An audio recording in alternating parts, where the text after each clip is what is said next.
Welcome my new blog. तो guys अभी हम लोग आए थे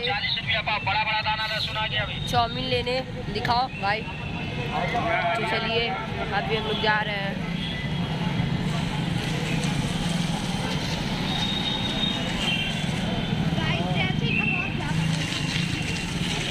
देखिए अभी एक्सीडेंट होने से बचा है गाइस दो लोग में। तो चलिए आगे आगे के ब्लॉग में बने रहिए। देखिए चुप रहो। देखिए अभी चलिए अभी जब हम लोग खाएंगे कुछ दिखाएंगे आप। तो गाइस हम लोग घर पहुँच चुके हैं। देखिए अब जा रहे हैं ऊपर। देखिए वहाँ पे साइकिल ताला लगा है। आप लोग आइए कंटिन्यू रहिए ब्लॉग। देखिए यहाँ पे मम्मी मेरी सोई हुई है। अब मैं आ गया हूँ।